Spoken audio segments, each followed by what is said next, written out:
On January 9, 2023, Canada signed a $19 billion contract with Lockheed Martin for 88 F-35A fighters. First delivery is scheduled for 2026, full operational capability by 2032 to 2034. The price includes the jets, spare engines, weapons, simulators, and initial infrastructure. The first 16 aircraft are legally committed and cannot be canceled without major penalties. That is the baseline. Everything else being debated in 2026 is about the remaining 72 jets.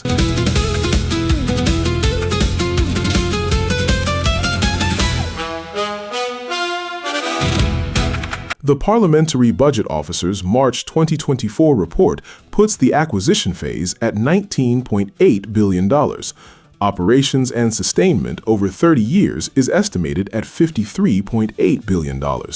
Disposal adds $0.2 billion. Total lifecycle cost, $73.9 billion. This is not a cost overrun. This was the government's own long-term estimate in 2023. Any video quoting $33 billion as the purchase price is mixing acquisition with partial lifecycle costs and is inaccurate.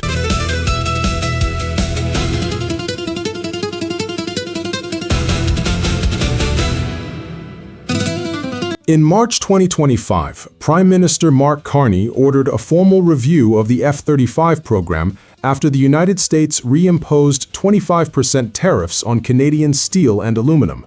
Defense Minister David McGuinty confirmed to Parliament in June 2025 that Canada will take the first 16 jets, but the remaining 72 must be justified against two criteria: Canadian sovereignty and Canadian industrial benefits. This review is not about the jet's speed or stealth. It is about supply chain dependence on the United States for software updates and spare parts for the next 50 years.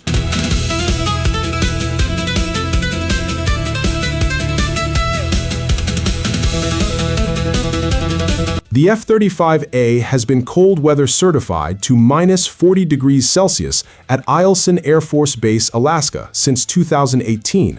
It can start and operate without a heated hangar.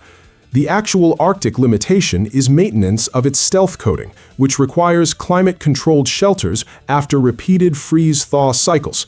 Canada's contract already funds those shelters at Cold Lake and Bagotville. The Saab Gripen E, by contrast, is designed for dispersed operations from short, snowy highways and does not use stealth coating, which reduces its Arctic maintenance burden, but also means it cannot penetrate modern integrated air defenses.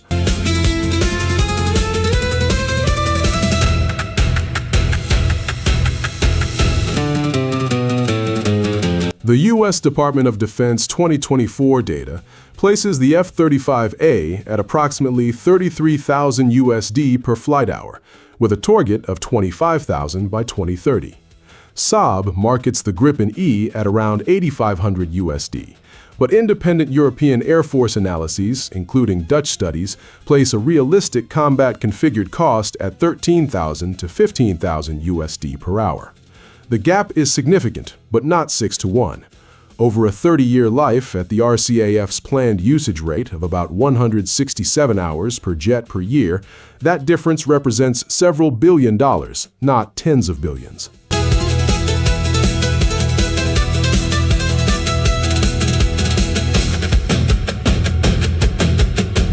In November 2025, Saab confirmed active talks with Ottawa and Bombardier to license build the Gripen E in Mirabel, Quebec, with a public claim of up to 10,000 Canadian jobs. The core of the offer is access to the mission software source code, which would allow Canada to integrate its own sensors and weapons without U.S. approval. Lockheed Martin does not offer this for the F-35.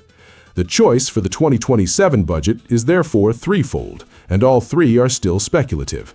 Keep all 88 F-35s for full NORAD interoperability, switch the remaining 72 to Gripens and pay a cancellation penalty, or pursue a mixed fleet. A mixed fleet adds logistical complexity and requires more pilots, which the RCAF, already short roughly 200 pilots, has flagged as a major risk.